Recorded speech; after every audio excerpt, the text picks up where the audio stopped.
你只是在河边甩了一竿子准备钓鱼。 Hindi mo inaasahan na mabansagan kang pinakamagaling na mangingisda sa kasaysayan ng lahat ng manonood. Pati ang matataas na opisyal ay nagpadala ng mga armadong tropa upang palibutan ang lugar na iyong kinaroroonan at ginawang top secret ang iyong mga detalye. Dahil lamang sa unang araw ng pagkawala ng trabaho, nahuli mo sa ilog ang isang bag ng mga piraso ng katawan ng tao. Sa ikalawang araw, upang patunayan na hindi ka mamamatay tao, sa harap ng hepe ng pulisya, nahuli mo ang isang bahagi ng utak. Sa ikatlong araw, gamit ang 50,000 na bonus mula sa pulisya at 50,000 mula sa sistema, binili mo ang pinakamagandang pain sa buong lungsod. Inakala ng lahat na para sa maalamat na 100 isdang itim. Ngunit ikaw lamang ang nakakaalam. Sa mapa ng sistema sa iyong harapan, ang bagay na nasa ilalim ng malalim na lawa ng multo sa kabundukan ay hindi buhay. Pakiramdam mo'y sasabog na ang iyong mga braso. Ang bagay sa ilalim ng tubig ay hindi mukhang isda, kundi isang malakas na puwersang humihila pababa.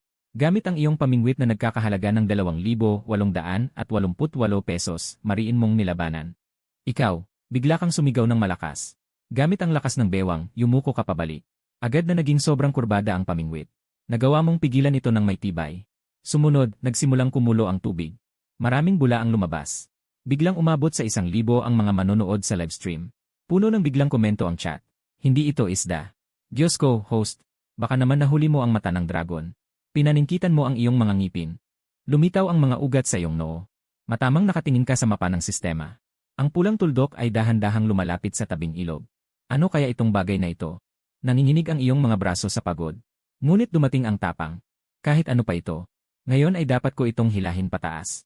Sa kabutihang palad, habang lumalapit, tila bumaba ang resistensya sa tubig.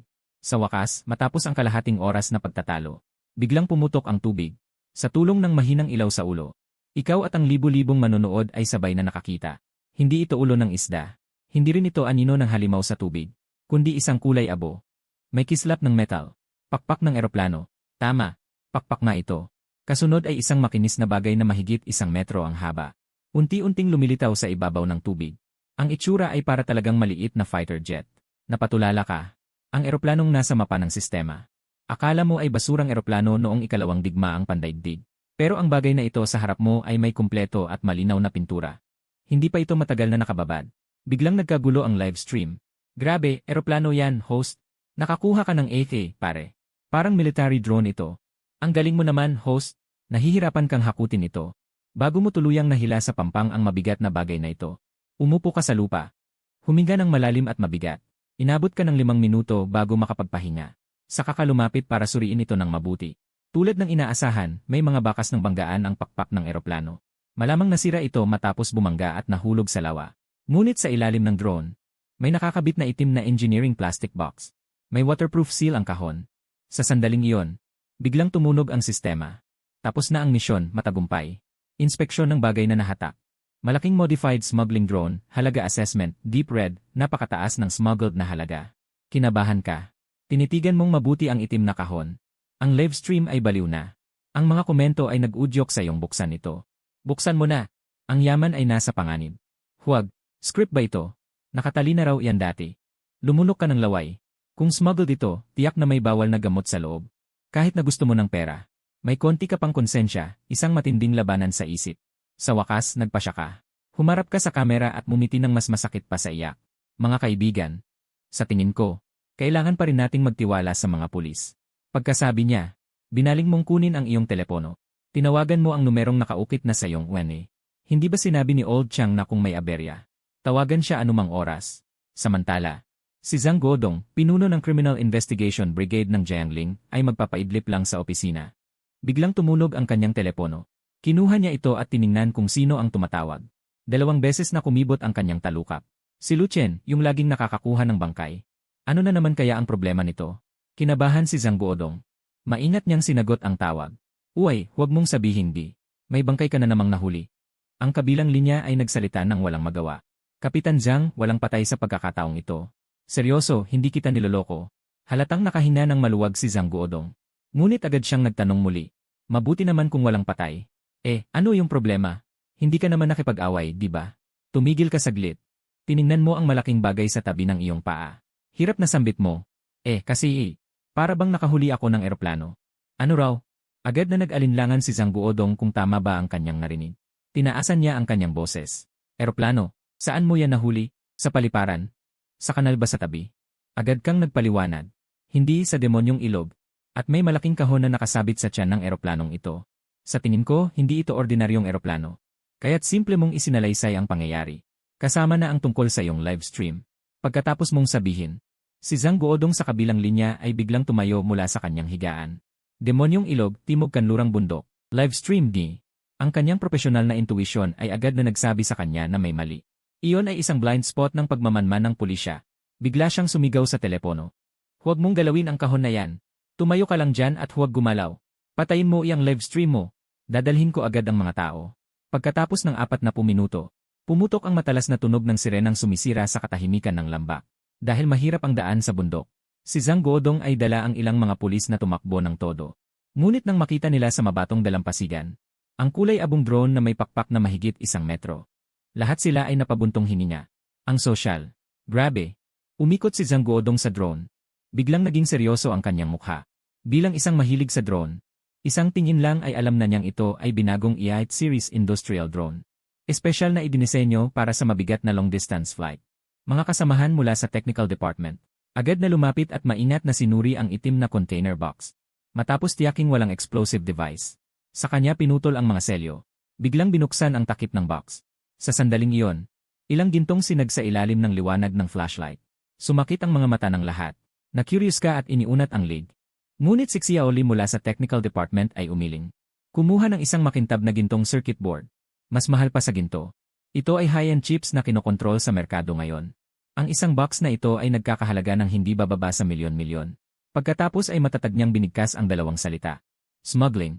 Agad na kumunot ang noo ni Zhang Guodong. Kamakailan ay may balita nga na may grupo na gumagamit ng drone para sa smuggling sa pamamagitan ng hangin. Hindi inaasahan na ikaw pala ang makakahuli nito. Bigla siyang lumingon. Titig na titig sa iyong nakaupo sa tabi. Ngumiti ng walang malay. Itinuro ka ni Zhang Guodong at ilang sandali ay walang masabi. May kakilala ka ba sa underground na network? Bakit saan may malaking kaso? Doon ka na pupunta. Agad mong itinaas ang 2 kamay. May pagkaawa ang mukha. Zhang Tim, sa Diyos. Gusto ko lang talagang mangisda. Noong nakaraan, mga putol-putol na bangkay. Ngayon, smuggling. Ang swerte mo naman, talagang hindi ka panipaniwala. Bumuntong hininga ng malalim si Zhang Guodong. Kumaway siya. Dalhin muna natin ang mga bagay.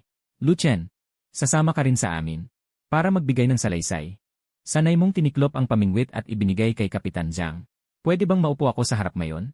Masyadong masikip ang likod ng patrol car. Bagamat naantala ang iyong live stream ng gabing iyon, ang clip ng mangingisda na nakahuli ng smuggled drone ay kumalat na parang virus sa internet.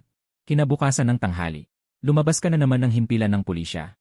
Ngunit sa pagkakataong ito, sikat ka na sa lungsod ng Jiangling. Kahit hindi maaaring ilantad ang mga detalye ng lihim na usapin. Ang ulat na ang masugid na mamamayang si Chen ay tumulong sa pulisya na malutas ang malaking kaso ng smuggling. Ay kumalat na sa buong lungsod. Pagkatapos ng suriin ng mga netizen, sumabog ang lahat. Dahil namangha silang natuklasan. Ang taong may kinalaman sa kasong ito at sa naunang kaso ng pagkakapira-piraso ng bangkay ay isa. Sa isang gabi, ang iyong TikTok account ay dumami mula sa ilang daang tagasunod hanggang 50,000. Dumagundong ang comment section. Galing naman. Parang namimili lang itong tao, di ba? Noong nakaraan, bangkay. Ngayon naman, drone. Sa susunod, baka nuclear submarine na ang mahuli. Dapat imbestigahan ng streamer. Ito ba ay mangingisda? Ito ay talagang lihim na opisyal ng hukuman na nagtatago sa sambayanan. Opisyal na lunang hukuman, tanggapin ang aking pagsamba. Ganoon. Ang palayaw na opisyal ng hukuman ay mabilis na kumalat. Dumikit na sa iyong pagkatao. Siyempre, bukod sa kasikatan, may mas praktikal na gantimpala. Dahil malaki ang halaga ng kaso. Mas malaki ang bonus mo ngayon kumpara sa huling pagkakataon. Buong 100,000, kasama ang naipon dati. Ang iyong maliit na pondo ay biglang lumobo sa 220,000. Yumaman, talagang yumaman. Tinitigan mo ang iyong balance sa bangko, hindi mapigilang ngumiti. Sa sandaling iyon, dumating din ang tunog ng sistema. Natapos ang misyon. Nahuli ang smuggled drone, nakatanggap ng 2,000 puntos. Nakita ang kakulangan ng lakas ng host. Inirekomenda ang pagbili ng Basic Physical Enhancement Agent. Walang pag-aatubili kang ipinagpalit. Sa bagay, kahapon ay pinalipad mo ang drone na yon. Muntik ka nang mapagod ng husto. Ang kalusugan ang tunay na puhunan. Biglang dumaloy ang isang mainit na agos sa iyong buong katawan. Pakiramdam mo ay naging mas matigas ang iyong mga kalamnan. At lumaki rin ang iyong lakas. Bagamat ang prosesong ito ay nagpautot sa iyo ng maraming mabahong utot sa lansangan. Ngunit ang resulta ay lubos na kasiya siya. Ngayon ay may pera ka na at malusog ang katawan. Bigla mong naalala ang mensahe sa chat ng live stream. Gusto mong makakita ng tunay na isda. Bilang isang taong mahilig sa pangingisda. Paano kung walang aquarium sa bahay? Kung hindi ako makahuli, hindi ba ako pwedeng bumili? Pumunta sa palengke ng bulaklak at ibon. Nagpasya kang magwaldas ng pera. Ang layunin ay hugasan ang kahihiyan na puro patay na bagay lang ang nahuhuli mo. Bumili ng pinakamalaking aquarium. Mag-alaga ng pinakamahal na isda. Susunod na hinto, palengke ng mga bulaklak, ibon, isda at insekto sa Jiangling City. Para kang isang biglang yumaman. Nakapasok ang mga kamay sa bulsa, naglalakad-lakad sa iba't ibang tindahan. Tinuro mo ang isang red arowana at tinanong ang tindero. Magkano ito? 18,000. Napangiwi ka. Masyadong mura. Mayroon pa bang mas mahal, boss? Bigla kang tiningnan na para kang tanga. Pero sobrang saya mo sa loob. Sa oras na yon, masiglang inanyayahan ka ng isang may-ari ng tindahan ng aquarium. Pasok ka, kaibigan, tingnan mo. Tumatanggap ako ng custom order kung gaano kamahal ay kaya. Hindi mo napigilan ang sarili. Diretso kang pumasok. Hindi mo inaasahan na sikat pala sa internet ang tindero. Ang kanyang live stream ay may higit sa 1,000 manonood. Nagmasid-masid ka ng may pag-uusisa. Natuklasan mo na ang mga aquarium ay pawang kakaiba ang hugis. Tinuro mo ang isang aquarium na hugis tay. At nagtanong ka sa tindero. Magkano ito? 6,800. Nagpapaliwanag ang tindero habang nagli-live stream. Pero may bumili na nito. Kung nais mo, pwede akong gumawa para sayo. Agad na nag-flood ang mga komento sa live stream. Haha, lahat ng pumapasok ay unang naakit sa tayo na yon at B. Bakit pamilyar ang taong ito? Sulyap ng tindero sa mga komento. Pabulong mong tanong. Bakit, kilala nyo ba ang taong ito? At ikaw ay walang kamalay-malay. Nakatuon pa rin sa pagtingin. Pagkatapos ay nagsalita ka muli. Boss, magpagawa ng isang 10 metrong haba na tangke ng isda. Magkano po? 10 metro. Ang boss ay nakatingin sa cellphone. Walang pakialam na sagot. Mga 100,000 yata, sandali. Biglang itinaas ng boss ang kanyang ulo. Nagliwanag ang mga mata. Brod, ikaw ba yung nasa trending kahapon na punong ministro ng katarungan? Bigla kang napahiya at kinamot ang ulo. Pinalalaki ng mga netizens. Ako ay isang mangingisda lang, isang mahal na tao. Pagkasabi niya ng mga salitang iyon, ang bilang ng mga manonood sa livestream ay direktang umakyat sa 5,000. Hinawakan ng boss ang iyong kamay ng may pagkagalak. Kuya Ministro, gumawa tayo ng magkasamang video. Ibebenta ko sa iyo ang tangke ng isda sa halaga ng produksyon. Walang kita kahit piso. Bigla kang lalong napahiya. Gusto mo namang tanggapin. Ngunit ang iyong sirasirang inuupahang bahay ay hindi kayang magkasya ng 10 metrong tangke ng isda. Napilitan kang maghanap ng dahilan. Magdagdag muna tayo ng contact information. Kapag may kailangan ako, hahanapin kita. Pagkatapos ay tumakas ka mula sa tindahan ng tangke ng isda na parang tumatakas. Ang iyong mukha ay nagniningas na mainit. Gusto mo ring mangisda. Ngunit ang sistema ay hindi mapagkakatiwalaan. Dahil sa pangyayaring ito, wala ka ng interes na magpanggap o magyabang. Nagpaplano ka ng umuwi. Ngunit sa pagdaan mo sa isang hindi kapansin-pansing tindahan sa sulok, ang matagal ng tahimik na mapa ng sistema ay biglang kumurap. Likas mong binuksan ang mapa.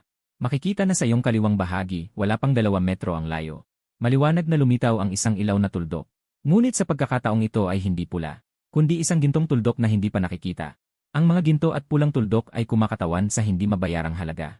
Kung gayon, ang ginto ay hindi ba pambihirang kayamanan? Agad kang tumigil sa paglalakad. Lumingon ka upang tingnan ang maliit na tindahan ng pagong. Ang tindero ay isang matandang tapat at simple. Nakaupo sa pagkakandirit at humihitit ng tabako. At ang iyong paningin ay nakatutok ng mahigpit sa pinakaloob. Sa maruming styrofoam box na yon, ang klasikong marka sa mapa ng sistema ay eksaktong nasa kahon na yon. Pinigilan mo ang matinding galak sa loob mo. Nagkunwari kang walang pakialam at naglakad papalapit. Mang, magkano itong pagong? Tininala ka ng matanda. Ang pagong na damo ay 30. Ang Brazilian pagong ay 15, ang malaki ay 50. Yumuko ka at nagkunwaring naghalungkat ng kaunti. Pagkatapos ay itinuro mo ang styrofoam box. Sa loob ng pangit na kahon na yon, nag-iisang nakahiga ang isang pagong na kasinlaki ng palad. Puno ng putik. Hindi gumagalaw. Parang mamamatay na. Pero napansin mo na may 3 itim na guhit sa likod ng pagong. At ang tiyan nito ay kayang sumara. Nag-apoy ang matanda ng kanyang tubong tabako. Iyan ay isang closed shell na pagong na galing sa probinsya.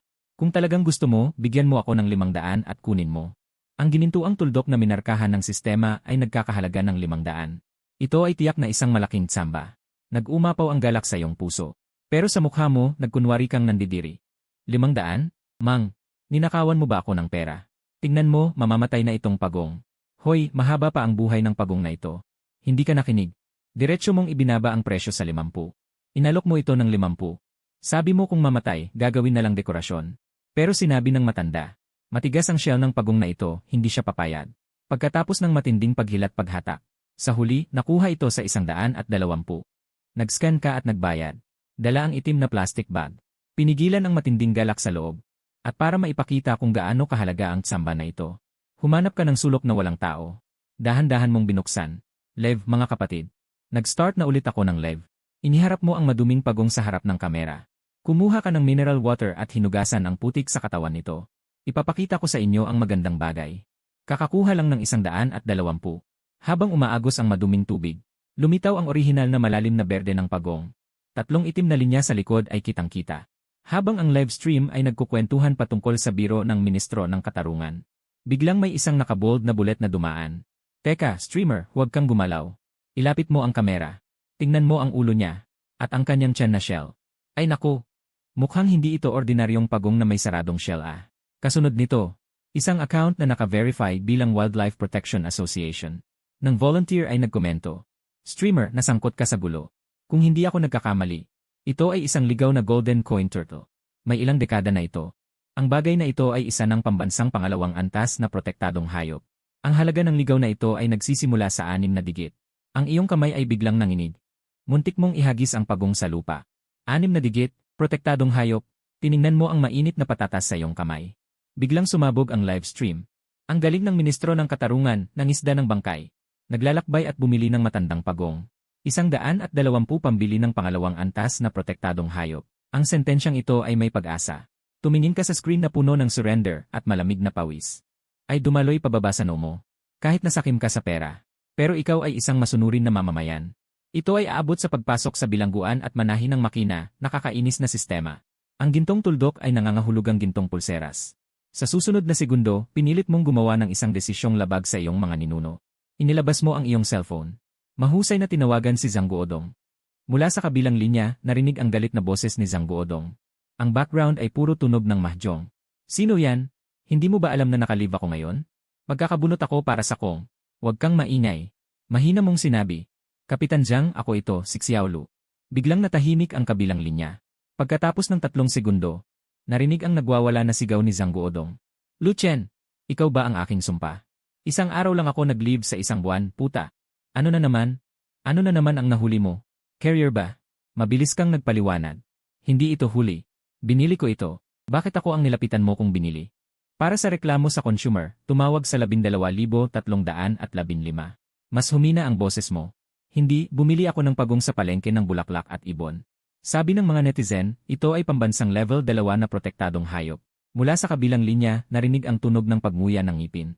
Tumayo ka sa kinatatayuan. Huwag gumalaw. Bantayan mo ang tindahan ng nagbebenta ng pagong. Papuntahin ko agad ang mga pulis mula sa malapit na istasyon. Pagkatapos ng 10 minuto, sumakay ka muli sa sasakyan ng pulis. Ngunit sa pagkakataong ito ay dahil sa pag-uulat ng isang krimen. Ang matandang nagbebenta ng pagong ay dinala. At ang pagong na nagkakahalaga ng 6 na numero ay maingat na kinuha ng eksperto mula sa kagawaran ng panggugubat. Hinawakan ng eksperto ang iyong kamay. Nanginginig sa tuwa, hindi makapagsalita ng maayos. Kasamang bata. Maraming salamat. Ito ay may malaking halaga sa aming pananaliksik sa pagpaparami. Ngunit ang iyong puso ay nagdurugo. Iyon ay 6 na numero. Ang iyong villa, ang iyong mamahaling sasakyan, ang iyong mga batang modelo sa club ay lumipad lahat. Kailangan mong ngumiti ng pilit. Tama lang, responsibilidad ng lahat na protektahan ang mga hayop. Nang lumabas ka sa istasyon ng pulis, mabilis na dumilim ang langit. Nakita mo si Zhang Guodong na nakasuot ng sibilyan, na may gusot na buhok na parang pugad ng manok. Nakatayo sa pintuan na may malungkot na mukha. Kumaway siya sa'yo. Huwag mo akong kausapin. Nawala ang aking panalo sa mahjong. Kahit ganyan ang sinabi niya. Pero tinapik pa rin ni Zhang Guodong ang iyong balikat. Sinabi niya sa'yo. Sa pagkakataong ito, wala daw premyong pera. Ngunit bibigyan ka ng kagawaran ng panggugubat ng sertipiko ng karangalan. Bumuntong hininga ka. Hinila ang pagod na katawan pauwi. Ang araw na ito ay mas nakakapagod kaysa sa pangingisda. Walang perang nakuha. At nawalan ka pa ng 120 piso. Ngunit noong maghahanda ka ng matulog, biglang may narinig kang malaanghel na tinig. Tapos na ang gawain. Lihim na gawain, pagsagip sa mga bihirang mababangis na hayop. Dahil kusang loob mong isinuko ito. Na-trigger ang espesyal na gantimpala. Binabati kita. Nakuha mo ang kasanayang primary fish affinity. Paliwanag ng kasanayan kapag hawak mo ang iyong pamingwit. Ang mga isda sa loob ng 10 metro sa paligid mo ay magkakaroon ng bahagyang pag-usisa sa iyo. Mababawasan ang kanilang pag-iingat. Sa sumunod na segundo, bigla kang tumindig mula sa higaan. Fish affinity. Mababawasan ang pag-iingat ni. Ibig sabihin, ito ay parang fish attracting aura. Para sa isang taong laging walang huli. Ito ay tunay na banal na kasanayan. Ngayon, tiningnan mo ang pamingwit sa sulok ng dingding. At muling nag-alab ang apoy sa iyong mga mata. Ang nakakapagod sa puso. Dala ang kasanayang ito. Kung hindi ka pupunta sa mga lugar na maraming isda para manghuli. Malaking lugi iyon. Napangiwi ka habang binubuksan ang mapa. Hinahanap ang pinakamalapit na malaking black pit, bayad na lawa ng pangingisda. Bukas, pupunta si Boss Han. Gagawin kong maramdaman ng may-ari ng black pit ang presensya ng ministro ng katarungan. Kinaumagahan ng sumunod na araw. Tumayo ka sa harap ng salamin. Tiningnan ang pamingwit na nagkakahalaga ng 2,888 piso na nasa iyong likod. Parang ikaw ang reinkarnasyon ng hari ng dagat. Nagsalita ka sa sarili mo. Konti lang ang isda dito. Hindi ko maipapakita ang tunay na kapangyarihan ng aking kasanayan. Kung gawin ng malaki. Pupunta sa Black Pit para iskwatirin ang boss. Kaya dumiretso ka sa Jiangling. Ang sikat na Dabanji sa itang inalawa ni Boss Wang. Pero pagdating mo sa pintuan, isang kalbong matabang lalaki na may malaking gintong kadena ang sumalubong sayo. Siya, umiti ng hindi totoo at bumati. Aba, yung ministro ng katarungan. Ito nga si Boss Wang Dafa. Sa paningin niya, ikaw na ganitong influencer, wala kang alam sa pangingisda. Inilapag mo na ang gamit. Sinalubong ang kulay toyo na tubig. Si Wang Dafa naman ay bumuga ng usok, na may puno ng pagmamaliit sa mukha. Dumating na ang kagalang-galang na Ginoong Shangshu. Namimili ka ba ng mga paninda? Pero sabi ko na lang ng maaga. Sa aking lawa, isda lang ang meron. Wala akong ganyang klaseng resulta na hinahanap mo. Bigla na lang nagtawanan ang mga pamilyar na bisita sa paligid. Tamad kang makipagbardagulan. Magkano ang singil ngayon? Naglabas si Wang Dafa ng 5 daliri. 4 na oras. 500, benta ng isda 4 na piso bawat kilo. Nagtaas ka ng kilay. Ang isda mo ba ay kumakain ng gintong bar para lumaki? Si Wang Dafa ay biglang umisi. Mahal. Pumunta ka sa ilog. Doon libre pa at makakahuli ka ng bangkay. At sinabi pa niya sa'yo. Kahapon lang naglabas ng 2,000 pirasong tilapia. Bawat isa ay mahigit 1 kilo. Basta kaya mong maubos ang lawa. Tatanggapin ko na lang. Sa puntong ito, lubos ka ng nagalit. May sistema, may kakayahan. Matatakot ba ako sa'yo? Sige lang. 500 lang, nascan na at bayad na. Pagkatapos, nagbitaw siya ng matinding salita. Pero, Boss Wang, kung ako'y sumikat, huwag kang iyak. Ang bagong rikang si Wang Dafa parang nakarinig ng pinakamalaking biro. Itinuro ang malaking walang laman na lambat ng isda sa tabi. Kung makakahuli ka ng 50 kilo ng isda ngayong araw, ibabalik ko sa iyo ang 500 na piso. Kakainin ko itong lambat ng isda sa harapan mo. Tingnan natin. Narinig na ng lahat. Sumigaw ka agad. Si Boss Wang ay magpapakita ng paglunok ng lambat ng isda. Pagkatapos, pumili ka agad ng magandang pwesto sa pangingisda. Diretso mong binuksan ang livestream. Sa harap ng kamera, pinalitan mo ang titulo sa incognito visit ng Ministro ng Katarungan. Ngayong araw na hamon, palaiyakin ang may-ari ng fish pond. Agad na pumasok ang mahigit 2,000 tao sa livestream. Ang chat ay baliw na nag-scroll, dumating na. Ang ministro ay nagbukas ng korte para sa kaso. Kung hindi makahuli ng isda ngayon ang host, balak ba niyang ipakulong ang boss upang ihandog sa langit? Tumingin ka sa chat at mumiti ng may tiwala. Mga kapatid, ngayon ay ipapakita ko sa inyo ang tunay na teknik. Agad kang nag-adjust ng pang-akit at naghanap ng ilalim. Ang paghagis ng pain ay tila isang makinis na daloy. Pagkatapos ay lihim mong binuksan ang sistema ng heatmap ng pangingisda. Ang lawa sa harap mo ay biglang natakpan ng mapusyaw na asul na interface. Kitang-kita ang makapal na puting tuldok sa ilalim ng tubig. Parang mga bituin sa langit. Nagulat ka sa iyong loob. Hindi nagsinungaling si Lao Wang, napakaraming isda. Dagdag pa ang iyong kakayahan. Tiyak na madali lang ito. Kaya't nilagyan mo ng pulang uod na pain. At buong tiwala mong inihagis ang unang lumutang. Tumayo ito ng matatag sa tubig. Huminga ka ng malalim at naghintay ng itim na paglubog. Ngunit lumipas ang 1 minuto.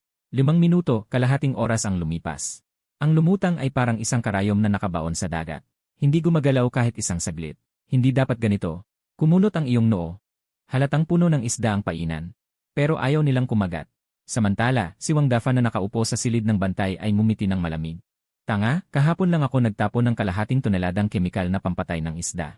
Lahat sila ay kulang sa oxygen. Lumutang sa ibabaw. Sino bang may ganang kumain ng pain mo? Ngayon ay nagsimula ng pumawis ang iyong noo. Agad na nagbago ang direksyon ng live stream. Host, kaya mo ba? Kalahating oras na di. Wala ni isang kagat ni. Punong ministro siyang gi. Baka dapat na tayong tumawag sa pulis ni. Sa tingin ko, hindi normal ang mga isdang ito. Tapos na ni.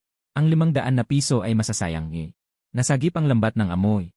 Tiningnan mo si Wang Dafa na nasa malayo, ninunguya ang buto at nanonood. Nag-alab ang galit sa iyong puso. Putang ina, ayaw mo sa magandang paraan, gusto mo ng masama, di ba? Humina ka ng malalim.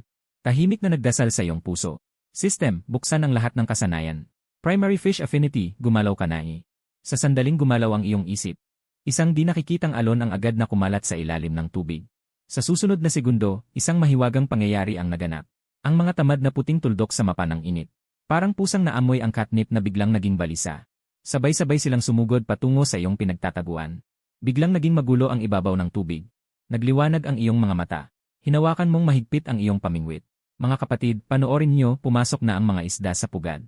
Ang mga manonood sa live stream ay nakita rin sa pamamagitan ng kamera ang pagbabago sa ibabaw ng tubig. Naku, sino ba ang nagbukas ng bulan na ito? Ilang isda kaya ang nasa ilalim ng sombrero? Subalit ang pag-unlad ng mga pangyayari ay lampas sa iyong inaasahan.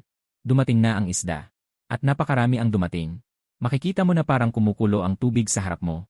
Sunod-sunod na sumulpot ang mga ulo ng isda sa ibabaw. Hindi sila dumating para kumain ng pain.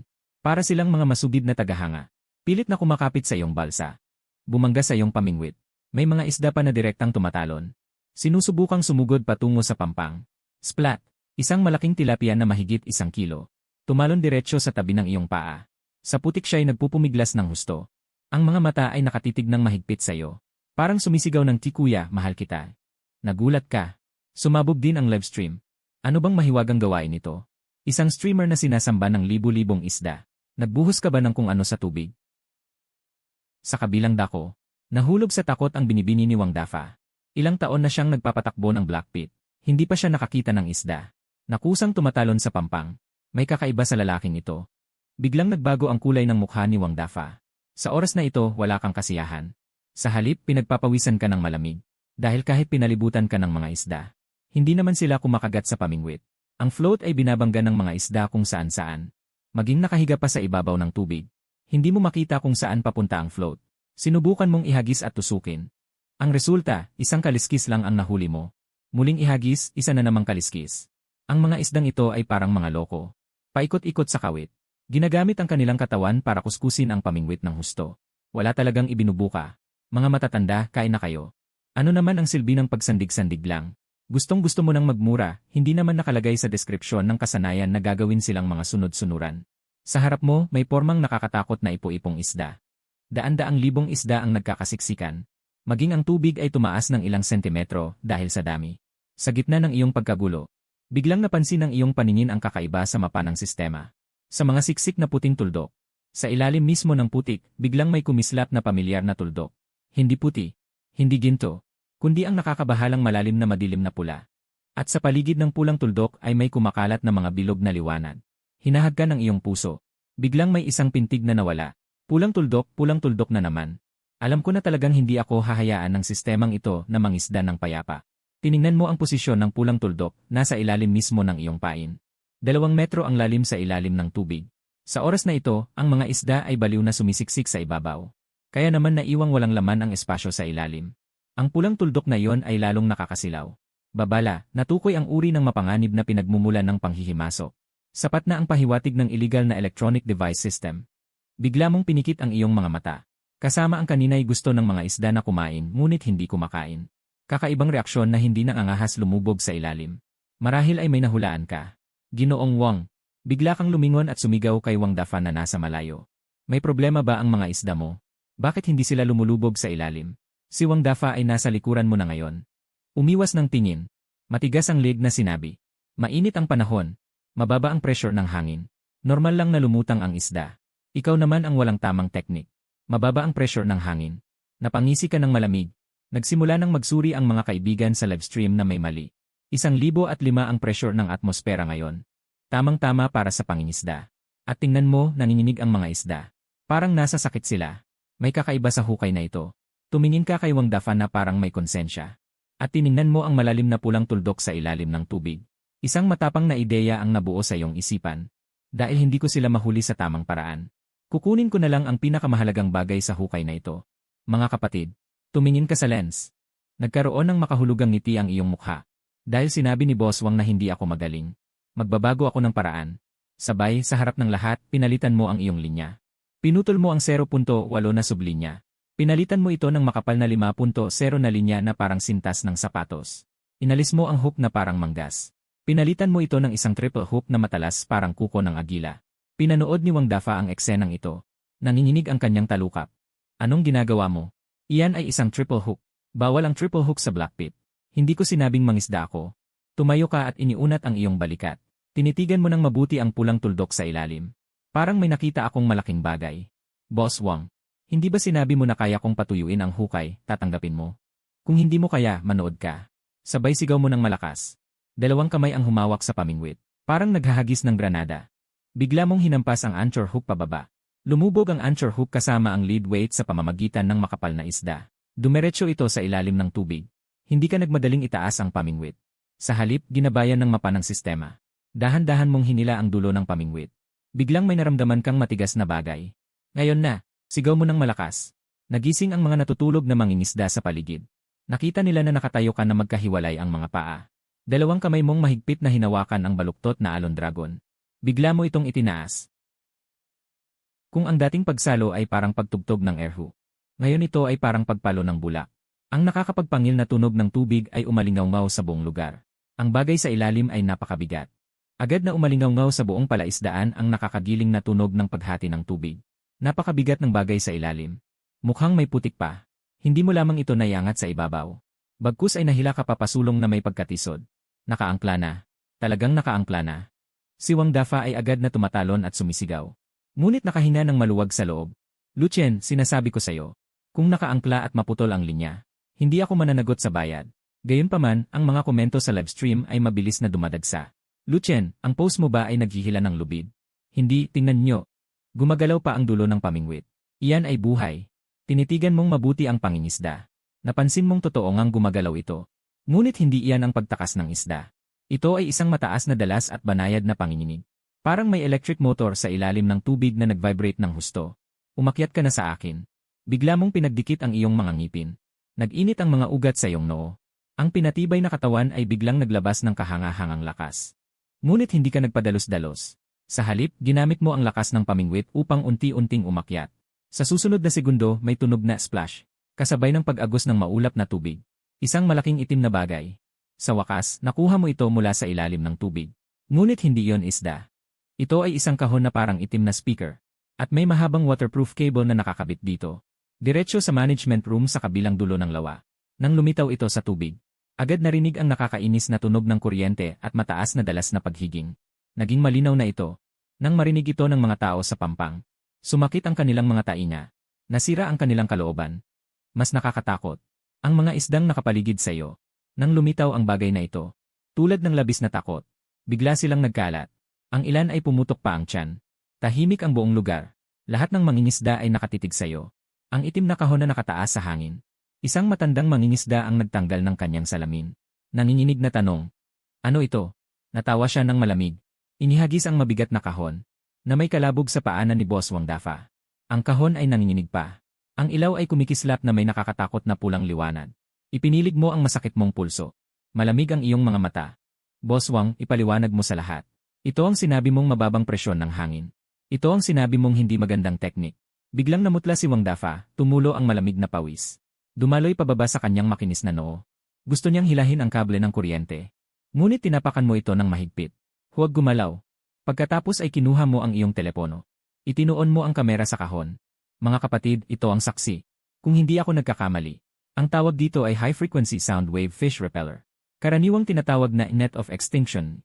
Elektronikong version. Agad na nag-ingay ang live stream room. Ay, ito ang sikat na black pawn cheating device. Sabi ko na nga ba, itong boss ay masama ang puso. Kaya pala noong huli akong pumunta, wala akong nakuha. Kapag binuksan ito, nagkakaroon ng concussion ang mga isda. Kung hindi mamatay, swerte na. Ang dakilang ministro ng parusa ay magaling at nakakalutas ng kaso. Napagtanto din ito ng mga mangingisda sa lugar. Biglang nag-alab ang galit. Gumastos ng tunay na pera. Pero ginago lang pala sila. Wang Dafa. Ikaw na walang puso, ibalik mo ang pera.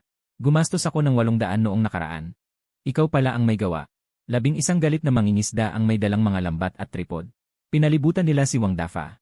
Ang eksena ay mas nakakatakot pa sa pangongolekta ng utang ng gangster. Nanghina ang tuhod ni Wang Dafa sa takot. Mayabang. Wala nang natira sa kanyang galit. Mali, lahat ito ay pagkakamali. Ito ay naiwan noong nakaraan. Hindi ko sinasadyang naaktawan ang switch. Hindi sinasadya. Tinuro mo ang bagong konektadong waterproof wire. Direktang tinukoy mo ang kanyang kasinungalingan. Bago pa ang mga linyang ito, nagsisinungaling ka sa demonyo. Ngunit sa sandaling iyon, biglang umalingaw ang mabilis na tunog ng pulis sa sakyan. Papalapit mula sa malayo. Libu-libong mainit na netizens sa live stream. May tumawag na ng isa-isa 0 para sa'yo. Huminto ang pulis sa sakyan, bumukas ang pinto. Lumabas ang isang pamilyar na mahaba ang binti. Kahit nakasimpleng damit, ngunit ang kanyang aura na wag lalapit, ay agad mong nakilala na si Zhang Guodong. May dala siyang bag ng bagong bilhing siopaw. Tila hindi pa niya natatapos ang almusal. Tiningnan ni Zhang Guodong ang nanginginig na si Wang Dafa. At saka tiningnan ang detektor sa lupa. Sa huli, ang tingin niya ay napunta sa'yo. Huminga siya ng malalim. Ibinigay ang siopaw sa katabing pulis. At walang sawang minasahe ang kanyang mga templo.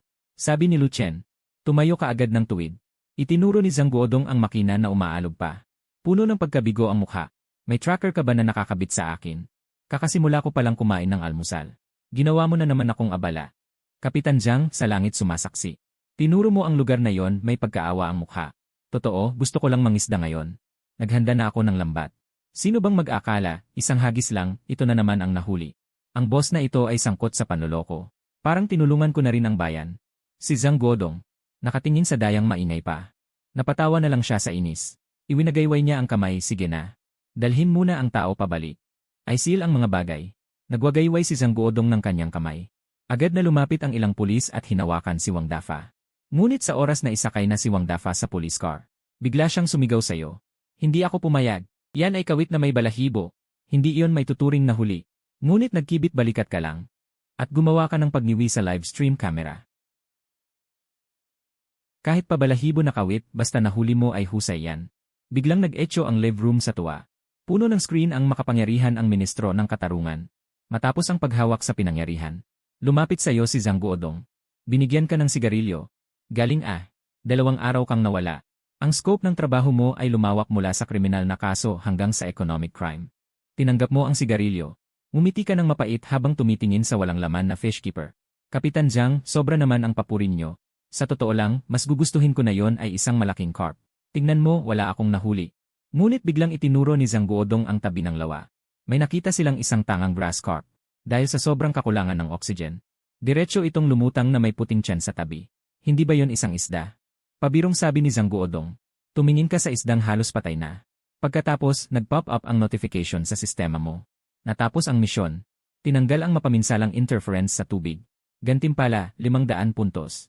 Sa susunod na segundo, isa pang notification ang nagparamdam sa iyo ng tawa at iyak. Natuklasan na ang host ay hindi lang walang nahuling isda. At ipinasok pa ang boss. Na-activate ang nakatagong titulo.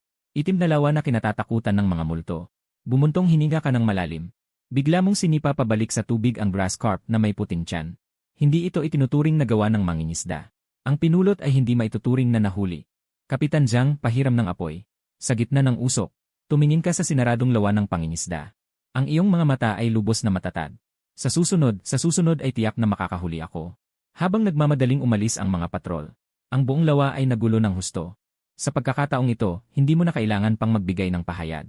Dahil ang dose-dose ng galit na mangingisda sa lugar ay ang pinakamagaling na saksi. Sa huli, hindi lang natanggap mo sa lugar ang 500 piso na bayad sa pangingisda na ibinalik ng umiiyak na asawa ni Wang Dafa. At dagdag pa, nakuha mo ang 3,000 piso bilang compensation para sa emotional distress. Sa kabuuan, sa biyaheng ito, neto kang 2,500 at dagdag na 500 system points.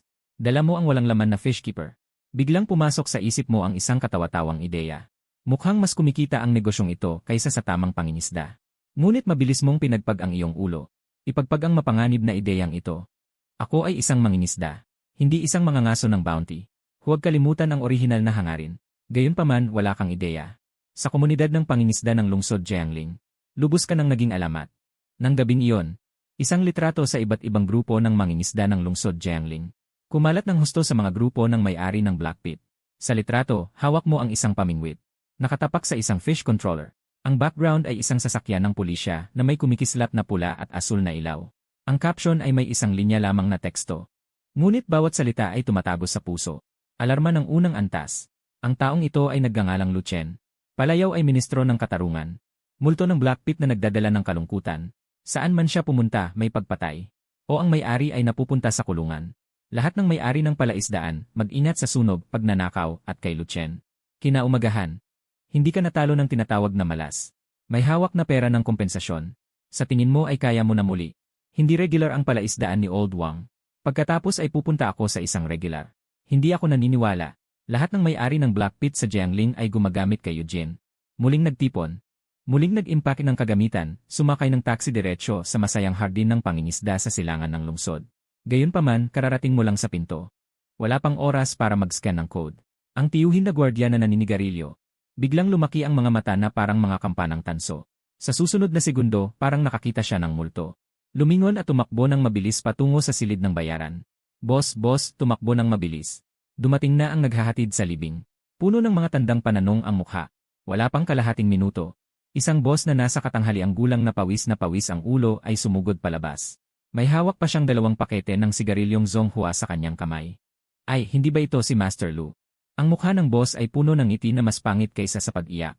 Inabot ang kamay mula sa malayo. Ngunit hindi nangangahas na makipagkamay. Sa halip, direktang isiniksik ang 2 pakete ng sigarilyo sa iyong mga bisig. Master Lu, maliit na tindahan, maliit na kita. Hindi makakayanan ng investigasyon, itong 2 yosi. Kunin mo na lang.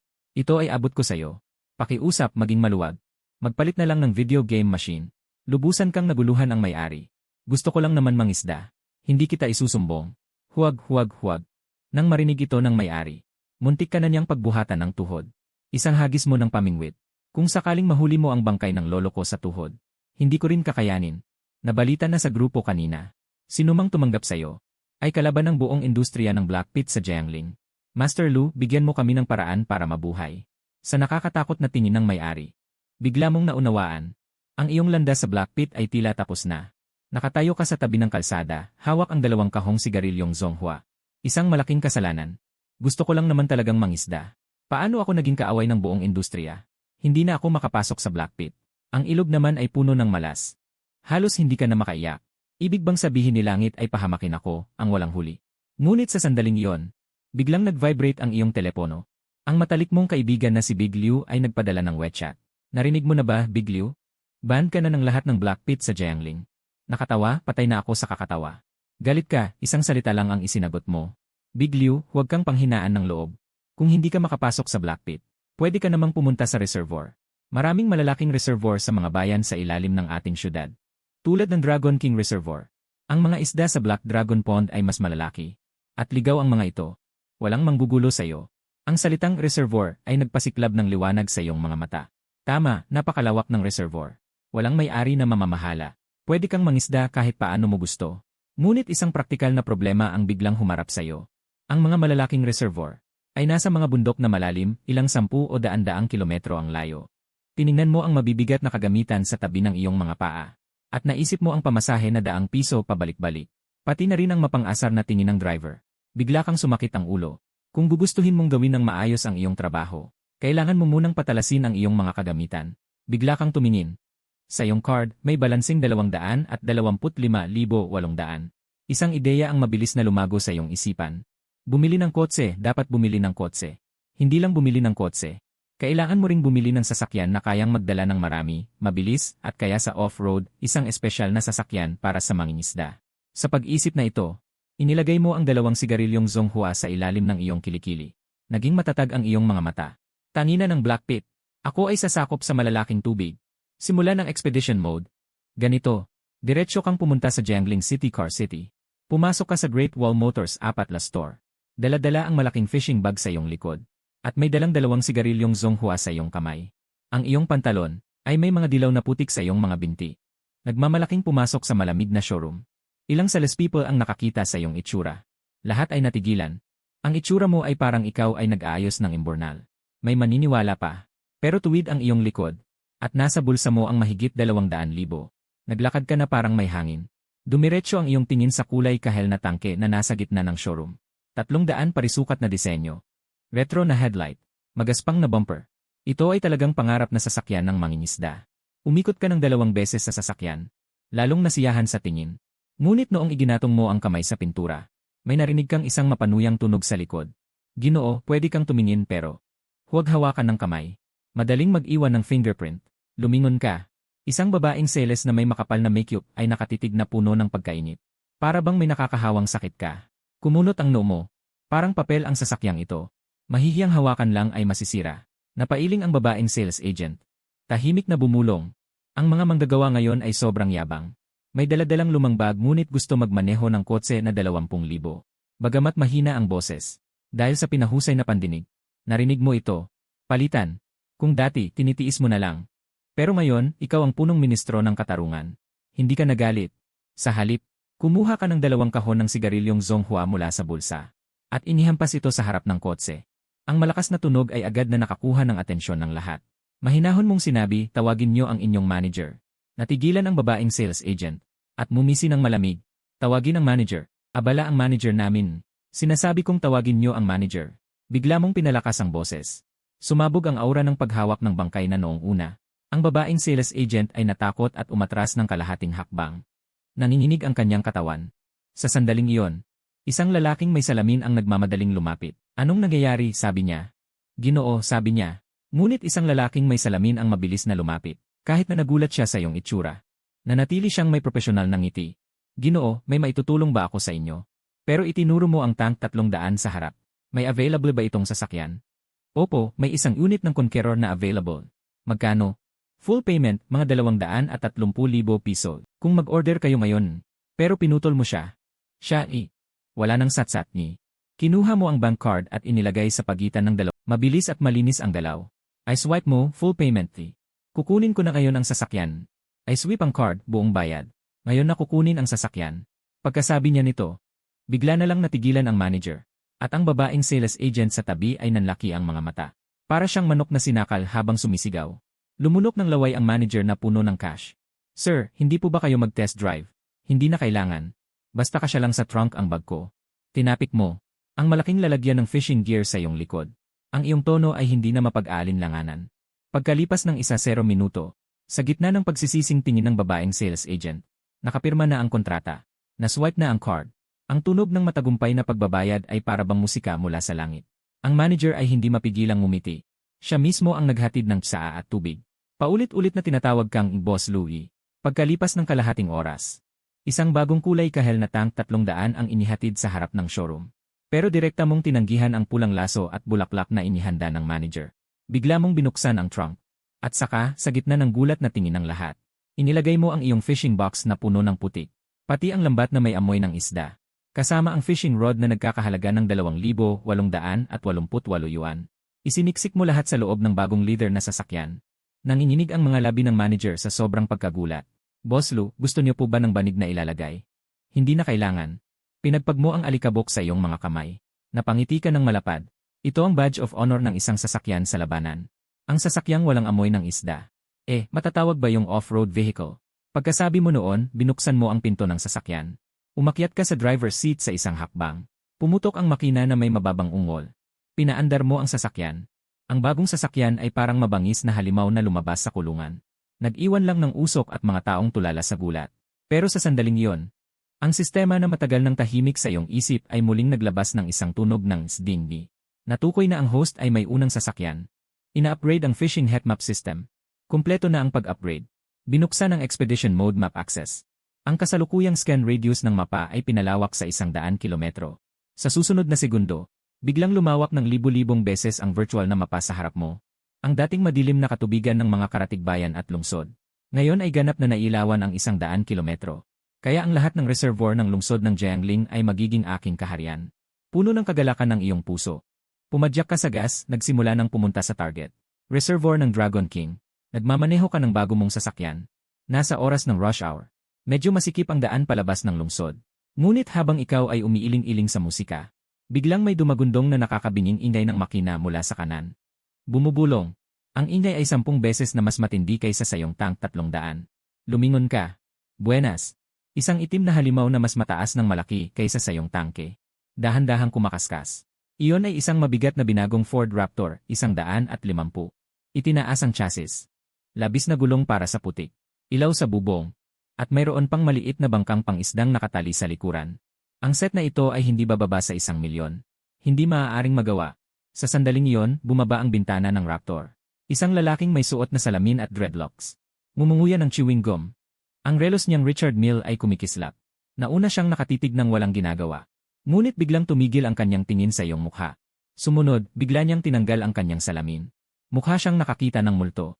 Ay puta, hindi ba yan ang ministro ng katarungan? Natigilan ka. Sikat ka na pala ngayon.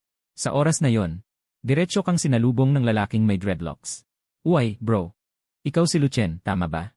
Yung naghuhulog ng bangkay. Bigla kang napuno ng itim na linya. Pwede bang palitan ang prefix na yon? Bumaba ng bintana. Sumagot ka ng may inis. Ako si Lucien. Pero ang pangunahing trabaho ko ay pangingisda. Yung binata na nagngangalang Zhao Duoyu. Tumawa ng labis. Tinuro ang gamit sa loob ng iyong sasakyan. Napanood ko ang iyong live stream. Lahat ng ito ay paraan ng mga matatanda sa pag-aanod. Ngayon, subukan natin ang bagong sasakyan. Saan ka na naman pupunta para mag-imbentaryo sa presinto? Ang kulit ng bibig nitong bata. Bahagya kang nakasimangot. Wala kang pakialam. Sino ka? Ako si Zhao Duoyu. Ipinagmamalaki ng binata na itinaas ang baba. Mula sa Jangling Lure Club. Alam ng mga naglulure kung sino ako. Interesado ka bang makipagpustahan sa akin ngayon? Zhao Duoyu. Bigla mong naalala. Ang pangalang ito ay talagang maliit sa fishing circle ng Jiangling. Isang tipikal na mayamang anak. Sinasabing maliban sa hindi makahuli ng isda. Lahat ng iba ay may pinakamataas na kagamitan. Karaniwang tinatawag na bagsak na estudyante. Maraming gamit. Walang interes. Diretso mong itinaas ang bintana para umalis. Huwag naman.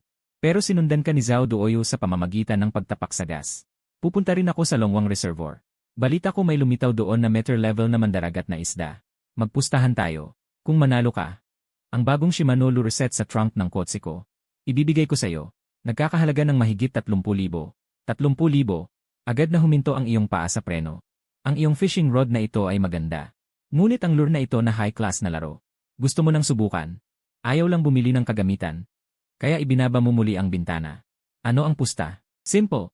Sino ang makahuli ng pinakamabigat na isda? Sino ang mananalo? Kung matalo ka, tiningnan ka ni Zhao Duoyu mula ulo hanggang paa. Puno ng paghamak. Sumigaw ka ng 3 beses sa iyong live stream. Ang lure ang tunay na daan. Ang pag-aanod ay gymnastics para sa matatanda. Ang mayamang anak na ito ay sobrang nakakainsulto. Gayunpaman, noong handa ka ng tumanggi, ang iyong paningin ay napadako sa sistema ng mapa. Sa mode ng ekspedisyon, sa gitna ng Dragon King Reservoir, 50 kilometro ang layo. Isang malaking maliwanag na tuldok ang marahas na kumikislap. Ang tuldok na yon ay hindi pula. Hindi rin madilim na pula, kundi puro ginto na nakakasilaw sa mata. At mabilis pa itong gumagalaw. Ngumiti si Lucien ng isang magiliw na ngiti. Tanggap ko ang trabahong ito. Pero kung matalo ka, huwag kang iyak at hahanap ng nanay mo. Kung sinong iyak, siya ang apo. Sa dam ng Dragon King Reservoir, isang tapak sa gas ang ginawa ni Zhao Duoyu. Ang raptor ay naglabas ng isang mabangis na atungal. Puwersahang lumipat ng linya at nag-overtake. Umalis ng may pagmamalaki. Pagkalipas ng isang oras. Dragon King Reservoir. Kararating mo lang. Si Zhao Duoyu ay nasa harap mo na, nagpapakita ng mga kahanga-hangang teknik. Nakita mo ba? Ito ang tinatawag na droplet reel. Ito ang malayuang paghagis. Nakatayo siya sa ibabaw ng mamahaling inflatable lure boat. Ihagis ang isang linya ng may magandang postura.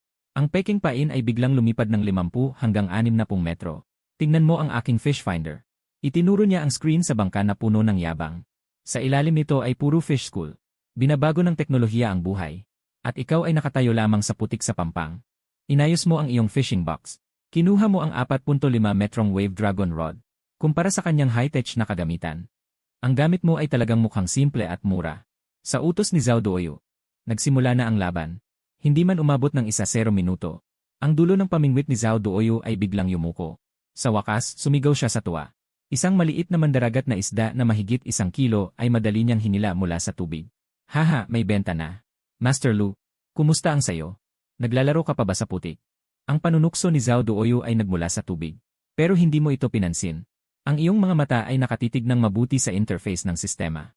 Ang gintong tuldok ay gumagala sa gitna ng reservoir. Napakabilis ng galaw. Malinaw na ito ay isang malaking bagay. Binuksan ng sistema ang pangunahing pagkakaibigan sa isda, tahimik mong binigkas sa isip. Isang huni. Isang di nakikitang alon ang kumalat agad. Ngunit sa pagkakataong ito, walang himala ng libu-libong isda na sumasamba. Napakalaki ng imbakan ng tubig. Ang gintong tuldok ay hindi bababa sa 200 metro ang layo mula sa iyo. Napakalayo ng distansya. Hindi ka maabot. Nakakunot ang noo. At sa mismong oras na yon, nakita mo mismo na si Zhao Duoyu ay nakahuli na naman ng isda. Nagpakatatag ka. Dahil hindi ka pumupunta. Kaya hihikayatin kita na pumunta. Agad mong kinuha mula sa bag ang hindi pa ubos na super level na pain kahapon. At direktang nagpalit ng isang bote ng malakas na pang-akit. Sumunod, kinuha mo ang sandok ng pain. Gamit ang buong lakas ng katawan. Isandok-sandok mong malakas na inihagis sa malalim na bahagi. Bakit pa nangingisda ang tangang ito sa ganoon kalayo? Iyon ay pagpapakain ng isda. Tumingin si Zhao Duoyu. At umiling na may pag-alipusta. Gayunpaman, makalipas lamang ang 5 minuto. Biglang huminto ang ginintuang tuldok sa system map. Sa susunod na segundo, para siyang nakaamoy ng nakamamatay na alindog. Biglang umikot ang direksyon. Para itong isang torpedo sa ilalim ng tubig. Mabilis na dumiretso sa iyong pampang. Ang bilis ay nag-iwan pa ng anino sa mapa. Nagsimulang tumibok ng mabilis ang iyong puso. Ito ay kumakatawan sa pambihirang kayamanan na klasikong isda. At buhay pa. Baka ito ang maalamat na daang gintong hari ng isda. Lumalapit, lalo pang lumalapit. Sa sandaling pumasok ang klasikong isda sa iyong 10 metrong tubig sa harap. Walang pag-aalinlangan mong inihagis ang pamingwit sa tubig. May malaking piraso ng bulit sa kawit. Pulang uod. Isang lagapak na tunog. Ang float ay nakatayo lamang ng 1 segundo. Ang float na may malaking timbang ng tingga. Kahit isang pagkilos ay wala. Diretso sa isang nakakatakot na bilis. Biglang nawala ng walang bakas. Hindi ito paglubog ng float. Ito ay pag-anod ng float. Kasunod nito, ang Ripple Dragon sa iyong kamay ay biglang sumisid pababa. Dulo ng pamingwit. Dumiretso sa tubig. Isang puwersa na mas malakas kaysa dati ng mangisda ng fish repeller. 10 beses na mas nakakatakot kaysa sa paghuli ng bangkay. Sumisigaw ka ng malakas habang ang lakas ay dumadaloy sa pamalo. Biglang itinaas ang 2 kamay. Ang 5.0 na dalima na lubid na mahigpit. Ang paunahing linya ay biglang naglabas ng isang daing ng matinding sakit. Ang tubig ay sumabog ng malakas. Isang malaking ginintuang buntot. Sa ilalim ng araw ng paglubog, humampas. Nagdulot ng mga tilamsik ng tubig sa buong paligid. Isang patak na tunog. Ang fishing rod ni Zhao Duoyu ay biglang nahulog pababa. Bigla niyang hinubad ang kanyang salamin. Parang lalabas ang mga mata niya. Tumutok siya sa kumukulong alon. Nagbago ang kanyang boses. Ay naku, ano ba itong bagay na to? Ang malaking gintong buntot ni Jinlong ay tila nabalot ng banal na liwanag. Bigla itong humampas sa tubig. Sumisid muli sa kalaliman. Muntik nang mabaligtad ang bangka ni Zhao Duoyu dahil sa malaking alon. At ikaw ay mahigpit na nakahawak sa pamingwit na nakakurbang parang buwan. Ang iyong mukha ay sabay na masakit at sobrang saya. Medyo kakaiba ang pakiramdam ng kamay. Ang bigat ay parang hindi isda. Parang may makinaryang sumabog sa ilalim ng tubig. Ngunit nakikita ang nakakasilaw na gintong tuldok sa mapa ng sistema. Ang kasakiman sa iyong mga mata ay nanalo sa iyong rason. Kung ikaw ay dragon o ood, nakagat mo na ang aking kawit. Ay isang komisyon na ibibigay sa akin. Ang paglubog ng araw ay parang dugo. Isang tao, isang pamingwit. Isang epikong labanan ng tao at isda ang magsisimula. Tinakpan ng dilim ang huling sikat ng araw. Ang labanang hatakan sa pagitan mo at ng malaking nilalang sa ilalim ay naging napakainit. Halika na dito. Ang iyong mukha ay nagsiksikan dahil sa sobrang lakas. Ang bulonlong na nagkakahalaga ng 2,888 yuan. Nakaarko na parang isang nakakakilabot na malaking buwan. Parang sa susunod na segundo ay sasabog ito sa mga carbon fiber. Sumisitsit ang isda. Ang malungkot na tunog ng linya ng isda na humahagupit sa tubig. Nakakapagpamanhid ng anit. Si Zhao Duoyu sa bangka ng lure ay tuliro na. Ang bibig ay nakabuka na kasing laki ng itlog ng gansa. Tangina, ito ba ay sumabit sa ilalim? Siya ay bumulong sa sarili. Anong isda ang may ganitong lakas? Ito ba ang maalamat na 100 kilo na hari ng isdang itim? Ang mga danmaku sa live stream ay sumabog ang server. Lahat ay tumayo. Ang sandali ng pagsaksi sa himala. Itong nakaarko, itong tunog ng pagputol ng tubig, hindi ito malaking isda. Live stream ako kumain ng isda, makapangyarihan si Xiangshu. Hayaan ng mayayamang anak na makita kung ano ang ibig sabihin ng lakas na nagdudulot ng himala. Wala kang oras para tumingin sa mga danmaku. Ang mga braso mo ay masakit na parang puno ng tingga. Ngunit ang kasiyahan sa loob ay parang pagsabog ng bulkan. Ito ay buhay. Talagang buhay ito. Malinaw na nararamdaman ang pagpupumiglas ng bagay sa ilalim ng tubig sa pamamagitan ng pamalo. Ang uri ng ritmikong pag-iling at pagsugod na tanging may buhay lamang ang nagagawa. Bawat pag-atake ay parang martilyo na pumupukpok sa iyong puso. Ito ang pakiramdam na pinapangarap ng lahat ng mangingisda.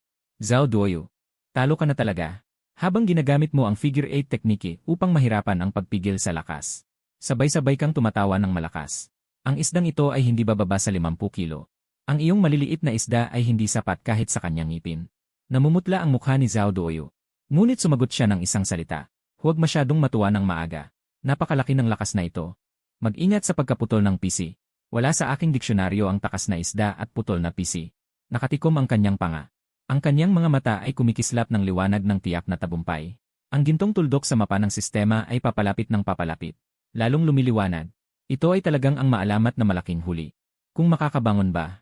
Ang pag-ahon mula sa pagkaalipin ay nakasalalay sa isang itong pagsisikap. Lumilipas ang oras ng minuto-minuto. Nagtagal ng kalahating oras ang pagtatalo. Muntik nang malinsad ang braso mo. Ngunit ang iyong pinatibay na katawan ay nakayanan. Sa sandaling iyon, ang malaking bagay sa ilalim ay tila naubusan ng lakas. Humina ang tindi ng paglaban. Dumating na ang pagkakataon. Mahusay mong nakuha ang sandaling iyon ng pagluluwag. Bigla kang humigop paatras. Ginamit mo ang lakas ng iyong mga kamay. Ahunin, at isang malakas na tilamsik. Biglang sumabog ang tubig. Isang malaking itim na anino. Pinilit mong hilahin ito palabas ng tubig. Sa ilalim ng malakas na ilaw ng searchlight sa pampang. Lahat ay pinigil ang hininga. Nakatitig ng mataman sa lumabas na bagay. Una nang pumasok sa paningin ay isang patag at makapal na buntot. May makintab na itim at kayumangging kulay. Kasunod ay ang malapad at patag na katawan. Naku, ang laking hito! Bulalas ni Zhao Duoyu. Ang ulo nito ay kasing laki ng isang palanggana. Subalit sa susunod na saglit, lahat ay natulala. Habang ikaw ay umuurong ng hakbang-hakbang, ang malaking bagay ay tuluyang nahila palabas sa balon. Hindi siya kumawag na parang isda. Sa halip, iniunat niya ang apat na maikli at makapal na mga binti na may mga daliri. Malamya na gumagapang sa putik. Gumagapang. Pagkatapos, biglang bumuka ang kanyang lapad at malaking ulo. Isang napakalawak na bibig. Naglabas ng nakakapangilabot na iyak. Wawa, ang tunog na ito sa tahimik na gabi. Ay katulad ng iyak ng sanggol. Ang buong lugar ay natahimik na parang patay. Tanging ang kakaibang wawa na tunog ang umalinggaw sa ibabaw ng Longwang Reservoir. Hinawakan mo ang pamingwit. Pinanatili ang posisyon ng pag-angat ng pamingwit. Ang iyong buong katawan ay biglang naging matigas. Tiningnan mo ang madilim at madulas na bagay na yon sa lapad ng putik. Ang malaking bagay na may apat na binti na umiiyak pa rin. Ang kasiyahan sa iyong mukha ay biglang naging matigas at nabiyak. Sa huli ay naging isang kawalan ng pag-asa na gusto mong umiyak ngunit hindi mo mangahas. Ito ang aking isda. Nanginginig ang iyong boses. Si Zhao Duoyu sa bangka ay muntik nang mahulog sa tubig dahil sa takot. Nanginginig na itinuro ang bagay na yon. Kapatid, medyo matindi ba ang iyong daan? Anong uri ito ng prutas? Ang mga komento sa live stream ay sumabog pagkatapos ng maikling paghinto. Naku. Ang boses ko. Ang itsura nito. Ito ay isang malaking salamander. Ang galing malaking salamander. Ito ay isang baby fish. Mula sa ligaw. Hindi bababa sa 30 kilo pataas. Tapos na. Si Minister Xiang Shu ay may kakayahan na naman. Hindi ako dinaya ng ministro ng katarungan. Walang hindi mo maisip. Walang hindi niya mahuhuli. Sino ang nagsabi kanina nakakain ng isda? Naiisip mo yan? Ito ay pangalawang klaseng protektadong hayop ng bansa. Mangahas kang kainin. Sa ngayon, malapit ka ng mabuwang. Tiningnan mo ang inosenteng pagkurap ng maliliit na mata. At ang malaking nilalang na sumisigaw pa ng wawa sa bibig.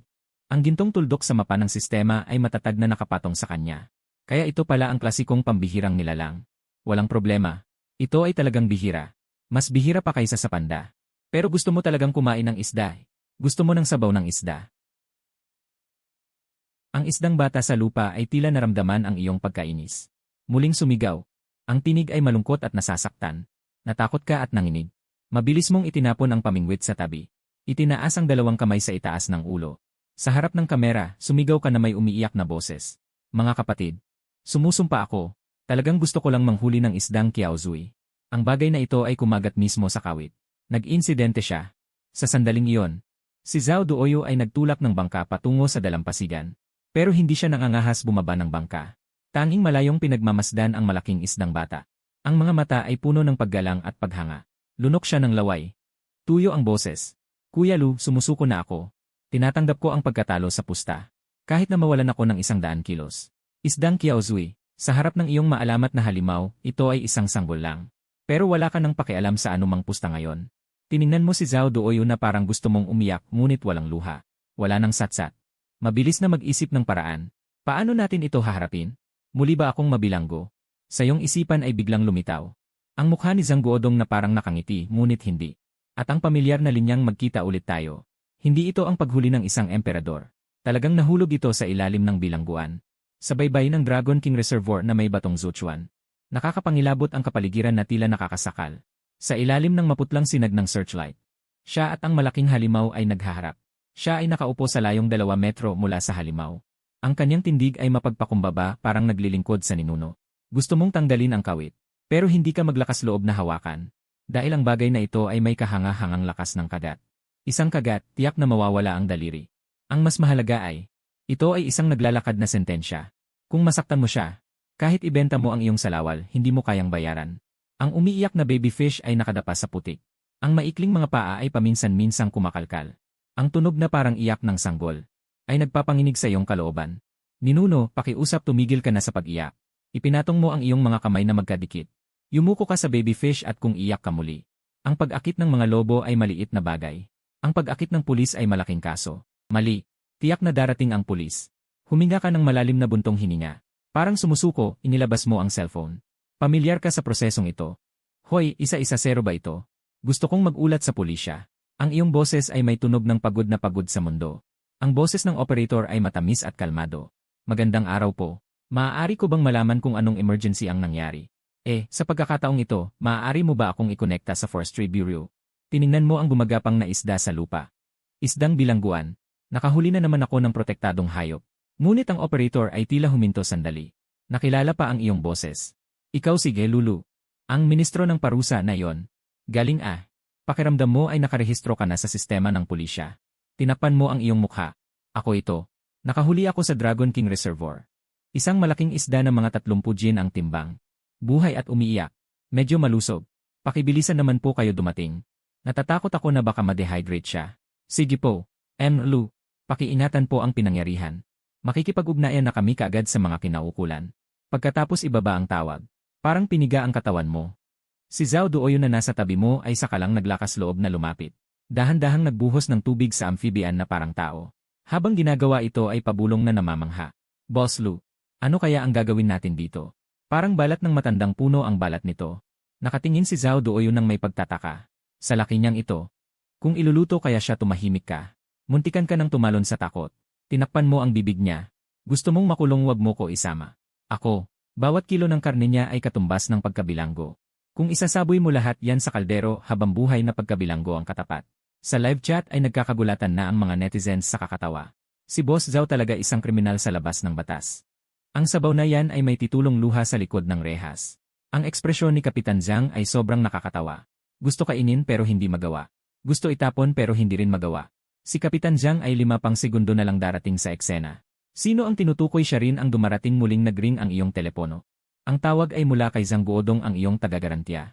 Nanginginig mong sinagot ang tawag. Kapitan Zhang, ang narinig mong tinig ni Zhang Guodong na puno ng kalakasan at biruan. Galing Lu Chen, kakain ko pa lang ng instant noodles. Di narinig ko na naman na tumawag ka sa pulis. Ano na naman ba? Narinig ko na sa pagkakataong ito wala kang nakitang bangkay. Kundi isang umiiyak na bata. Wala ka ng luha para umiyak. Kapitan Zhang, huwag niyo na po akong asarin. Kinakain niya ang sa akin. Ano naman ang magagawa ko? 15 kilo na malaking wild giant salamander. Bihira talaga ito. Maging ang tono ni Zhang Guodong ay magaan. Si Senior Liu mula sa Forestry Bureau ay paalis na kasama ang kanyang grupo. Sasama na rin ako para manood ng kasiyahan. Manatili ka lang dyan. Huwag mong hayaang makatakas ang bagay na yan. At huwag mo ring hayaang manakaw ito. Sige, ibaba ko na ang tawag. Naupo ka ng mariin sa iyong upuan, pangingisda. Habang tinitingnan ang di pa rin lumalapat na alon na bakal. Magulo ang iyong kalooban. Nanalo ka sa pusta. Ngunit natalo ka sa buhay. Pagkalipas ng 40 minuto, dumating ang ilang pickup na sumasayaw sa baku-bakong daan. Sinira ng mga ilaw ang kadiliman at pinailaw ang iyong mukhang wala ng pag-asa. Gaya ng inaasahan, dumating din si Zhang Guodong. Nakasimpleng damit siya. May sigarilyo sa kanyang kamay. Ang una niyang ginawa pagbaba ng sasakyan ay lumapit sa iyo. Tinapik muna niya ang iyong balikat. Pagkatapos ay ngumiti ng may lalim. Sanay ka sa pagsasanay, di. Maliban na lang kung hindi mo na mapigilan, di ba? Pasensya na ni. Talaga namang Itinuro ni Zhang Guodong ang malaking salamander sa lupa. At itinuro muli. Napakaganda ng eksenang ito. Naiinis lang ako. Libu-libong mangingisda sa lawa na ito. Bakit ikaw lang ang nakahuli sa kanya sa isang hagis? Sa oras na yon, napalibutan na ng mga ekspertong nakasuot ng puting damit. Maingat nilang inilipat ang malaking salamander sa propesyonal na tangke ng tubig. Napakabihira, talagang napakabihira. Ang nangungunang matandang eksperto. Nanginginig ang kanyang balbas sa kasabikan. Haba ng katawan, 1.2 metro. Timbang, 14.8 kilo. Ito talaga ang pinakamalaki mababangis na espesimen na natagpuan sa lungsod ng Jiangling. Kahit 50 o 60 taong gulang na ito. Ito ay isang matandang isda. Sa sumunod na sandali, lumingon ang eksperto. At mahigpit na hinawakan ang iyong kamay na puno ng amoy ng isda. Puno ng pasasalamat ang kanyang mga mata. Kabataang kasama. Salamat sa iyo. Maraming salamat . Ang malaking salamander na ito ay may hindi matatawarang halaga sa aming pag-aaral ng lokal na ekosistema ng tubig. Ito ay isang malaking kontribusyon mula sa iyo. Pumilit kang umiti na puno ng hiya. Natural lang iyon, ayos lang ba siya? Yung kawit sa labi, huwag kang mag-alala. Agad na nagsalita ang eksperto. Nakadikit lang ang kawit sa gilid ng labi. Hindi na tamaan ang mahalagang bahagi. Umuwi ka na lang at mag-disinfect. Ilang araw lang na pag-aalaga, gagaling din yon. Pero biglang nagbago ang tono niya. Hinugot niya mula sa sasakyan ang isang bandila na handa na. At saka isang pulang sobre. Bandila na naman. Tiningnan mo ang bandila na may gintong titik na tagapangalaga ng isda. At ang 8 malalaking karakter na tagapag-ingat ng kalikasan. Naramdaman mo ang labis na pagkainis. Ito ay munting regalo mula sa Forestry Bureau. Sobre ng salapi, 2,000 yuan. Isiniksik ng eksperto ang sobre sa iyong kamay. Sana ay patuloy na ipakita ni Elu ang kanyang diwa. Sa mga ganitong sitwasyon, agad na mag-ulat 2,000 piso. Pinisil-pisil mo ang sobre, sige na. At least nabawi mo na ang gasto sa koreo at pain. Habang isinasakay ng mga eksperto ang tangke sa sasakyan, yang nilalang na nagpahirap sa inyo magdamag ay tuluyan ng kinuha. Sa wakas ay tumahimik na ang paligid. Sa tabi mo, si Zhao Duoyu ay hawak-hawak pa rin ang iyong walang laman na lambat. Ang ekspresyon ng kanyang mukha ay nagbago mula sa pagkagulat tungo sa lubos na pagkainit. Bigla siyang lumapit sa iyo. Walang sabi-sabi. Direktang binuksan ang trunk ng kanyang sasakyang Ford Raptor. At mula roon ay inilabas ang isang pinong aluminum case. Kuya Lu, natalo ako, susundin ko ang taya. Iniabot ni Zhao Duoyu ang case sa iyo. Ito ang pinakabagong modelo ng Shimano na Stellar Spinning Reel. Kasama ang Shimano Shakura na rod na ito. At itong kahon ng imported na mga peking pain. Lahat-lahat 38,000 yuan sa'yo na. Natigilan ka. Seryoso ka ba? Ibibigay mo talaga? Nagbibiro lang naman ako. Dati, akala ko ako ang ipay to win na manlalaro. Kung maganda ang gamit, kaya kong mangapi. Pero ngayon, naintindihan ko na. Sa harap ng tunay na pinili ng tadhana, ang gamit ay wala lang, kuya. Simula ngayon, sasama na ako sa'yo. Sa susunod, kung makahuli ka ng Dragon o Phoenix, hayaan mo lang akong hawakan sandali. Tiningnan mo ang mabigat at mamahaling kagamitang pang-sport sa iyong kamay. Tumingin ulit sa tabi na walang laman na basket ng isda. Sa huli, napabuntong hininga na lang sa langit. Gusto ko lang uminom ng isang higop ng sabaw ng isda. Bakit napakahirap? Sa oras na ito, si Zhang Guodong ay sumandal sa sasakyan at nagbuga ng usok. Nakatingin sa iyong likuran. Ngumiti at umiling. Itong bata, hindi na magiging boring ang mga araw sa bureau. Sa daan pabalik, ang iyong kalooban ay masasabing masakit ngunit masaya. Masaya dahil malaki ang nakuha ngayong araw. Gantimpala pera na 2,000. Si Zhao Duoyu ay natalo sa iyo ng kagamitan na nagkakahalaga ng 38,000. Biglang may 40,000 na kita. Ang mayamang anak na si Zhao Duoyu ay talagang gustong magdagdag sa iyo sa WeChat. Tawag ng tawag sa iyo ng master. Ngunit ang masakit sa ulo ay, lumingon ka at tiningnan ang walang laman na lambat ng isda sa passenger seat. Wala pa ring huli. Wala pa ring sabaw ng isda. Ang panata ng mangingisda na hindi kailanman mauwi ng walang huli. Sa ilalim ng liwanag ng kapitan ng pulisya, ito ay tila napakaputla at walang saysay. Hindi ako maniniwala. Sa sumpa na ito, habang nagmamaneho ka, nanunumpa ka sa iyong isip. Sa susunod, tiyak na pupunta ako sa isang lugar na wala kahit multo. Tingnan natin kung ano pang kakaibang gimmick ang mailalabas ng sistema. Pag-uwi mo sa inuupahang bahay, hating gabi na ng 12. Pagkatapos ng simpleng paghuhugas, agad kang nahiga sa kama. Ginising mo ang pag-aayos ng sistema. Sa isang iglap ng iyong isip, lumitaw ang interface ng sistema sa harap mo. Matagumpay na natapos ang misyon, pangingisda at pagsusumite ng bihirang mababangis na hayop. Pangalan ng item, Wild Chinese Giant Salamander 30 gold. Rarity, gold. Pagsusuri ng misyon, hindi lamang nahuli ang pambansang kayamanan, kundi napaglabanan din ang tukso ng pagluluto ng sabaw. Nagpapakita ng napakataas na legal na kaalaman ng host. Sa susunod na segundo, lumabas ang reward na 1,000 puntos. Kasalukuyang kabuang puntos ay 3,500. 1,000 puntos. Agad na lumiwanag ang iyong mga mata. Kasama ang naipon na stock kanina. Sapat na ang puntos na ito para magamit ng ilang sandali. Kaya agad mong binuksan ang puntos na tindahan. Upang hanapin ang mahiwagang bagay na makakasira sa sumpa ng walang huli. Nag-refresh ang interface ng tindahan. Sa mismong sandaling iyon, may lumitaw na bagong ikon na kumikinang sa seksyong Special Offer ngayon. Item, Ultimate Insight Eye, Trial Version. Presyo, 500 puntos. Paliwanag ng gamit. Kapag ginamit, magkakaroon ng kakayahang tumagos sa tubig ang mga mata ng host. Malinaw na makikita ang lahat ng tanawin sa loob ng 3 metro sa ilalim ng tubig. Tagal, 1-0 minuto. Paalala. Sa pamamagitan nito, makakatiyak ka kung ang isda ay hindi kumakagat sa kawit. O kaya ay wala talagang isda sa ilalim. X-ray vision cheat. Bigla kang umupo mula sa kama. Ito na talaga ang pinakamataas na pangarap ng isang mangingisda. Kung mayroon ka nito, Direkta mong makikita kung ano ang ginagawa ng isda sa ilalim. Kahit 1-0 minuto lang ay sapat na. Hahanapin mo ang pugad ng isda. Bibilhin, dapat bilhin. Hindi ka nag-atubili. Diretso kang gumastos ng 500 puntos para i-redeem ang isang pagsubok. Habang tinitingnan ang icon na hugis mata sa backpack, bigla kang nagkaroon ng tiwala. Dahil sa ganitong X-ray. Sa susunod, pupunta ako sa Thousand Island Lake na napakaraming isda, halos makalakad ka sa ibabaw. Hindi ako maniniwala na habang nakikita ko ang bibig ng isda at inilalagay ang kawit, ay makakahuli pa rin ako ng bangkay. Masaya kang nag-iisip at naghahanda na patayin ang telepono para matulog. Biglang isang pop-up ng lokal na balita ang agad na nakakuha ng iyong atensyon. Jangling Express. Kamakailang malakas na ulan ang nagdulot ng pagtaas ng tubig sa itaas na bahagi. May mga mangingisda sa ibabang bahagi na nakahuli ng maraming hindi kilalang lumulutang na bagay sa Broken Soul Bay. Ayon sa mga chismis, ang lugar na ito ay dating pinaglagpuan ng isang barkong may dalang pilak ng gobyerno 100 taon na ang nakalipas.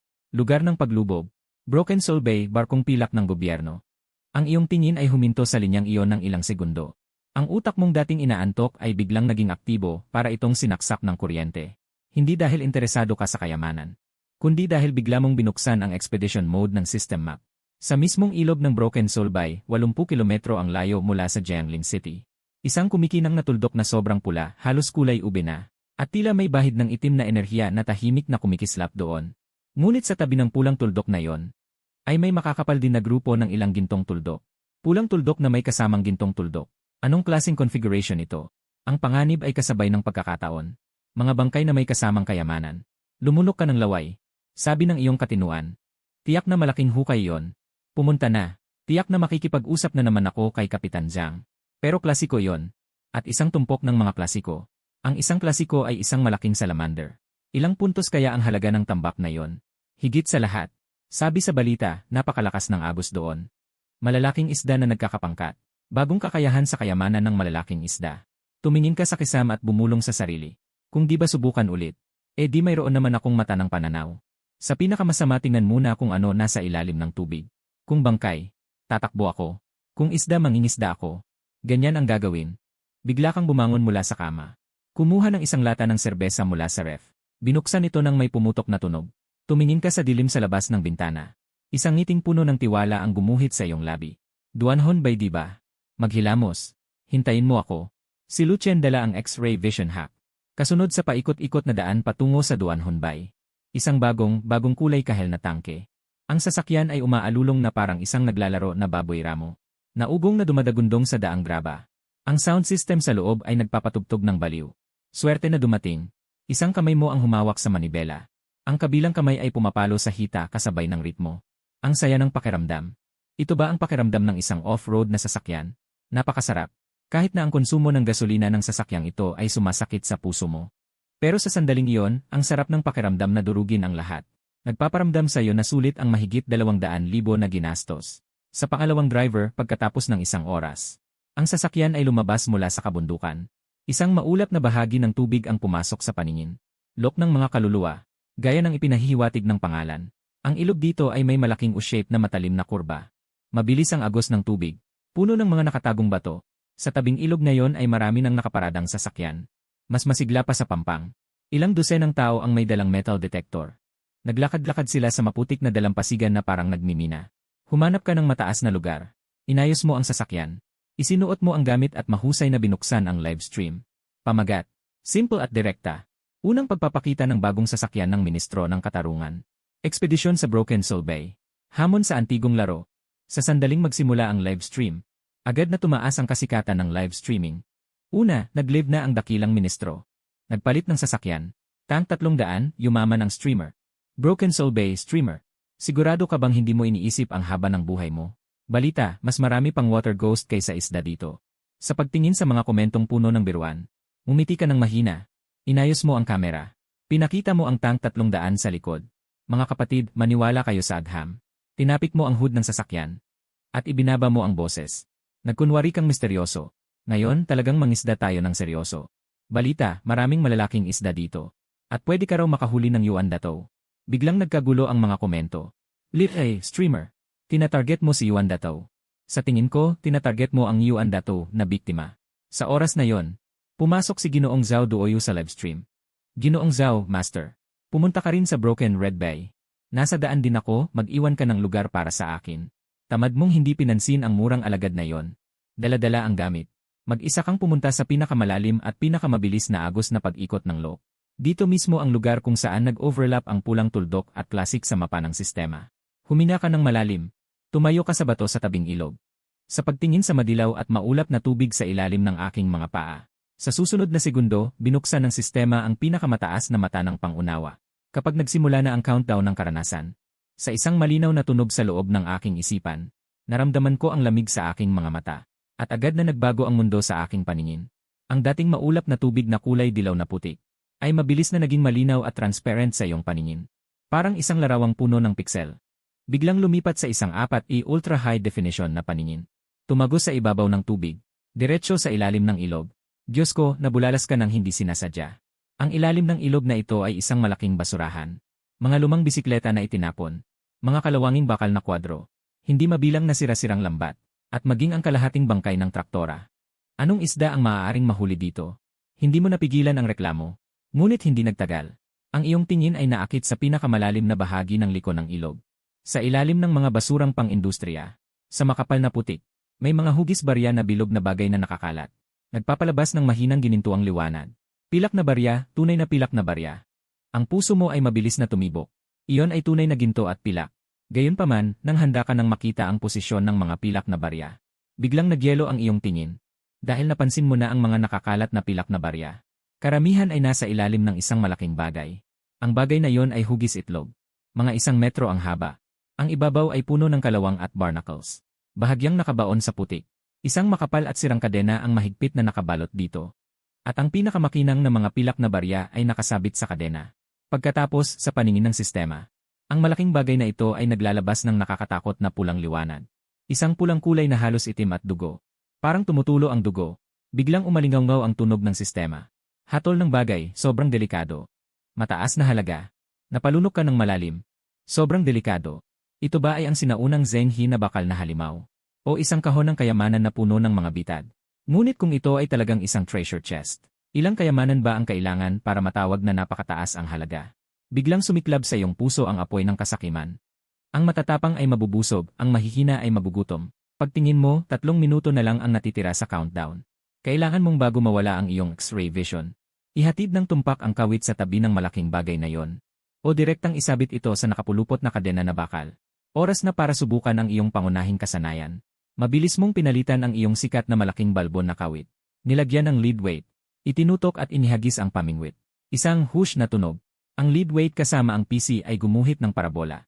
Tinitigan mong mabuti sa ilalim ng tubig, lumihis. Lumihis pa kaliwa ng kalahating metro. Agad mong binawi at muling inihagis.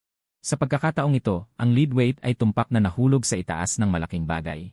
Dahan-dahang lumubog. Huminga ka ng malalim at kinontrol ang pamingwit.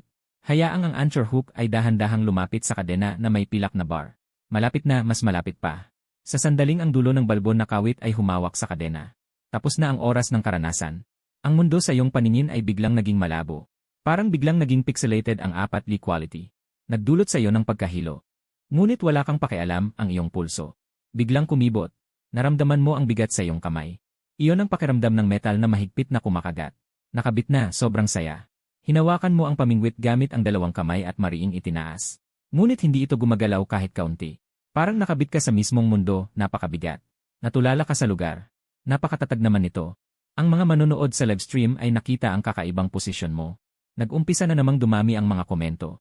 Anong nangyari sa streamer? Nasabit na naman sa ilalim. Mahal na ministro. Mag-ingat, baka maputol ang pamingwit. Ang pamingwit mo ay nagkakahalaga ng 2,800. Ngunit napapikit ka at naggangalit ang mga ngipin. Ang iyong mukha ay namula sa pagsisikap. Sumigaw ka sa livestream. Mga kapatid, sa pagkakataong ito, hindi ito nasabit sa ilalim. Ito ay malaking huli. Napakalaking huli. Pakiramdam ko yayaman ako. Nakatitig ka ng mariin sa ibabaw ng tubig. Ang nasa isip mo ay ang pulang kumikinang na tuldok na kulay itim. Dahil hindi mo ito mahila, kailangan mong gumamit ng mabibigat na sandata. Bigla kang lumingon at tiningnan ang tangke sa likod mo. At biglang pumasok sa isip mo ang isang nakatutuwang ideya. Kung hindi kaya ng lakas ng tao, ayos lang.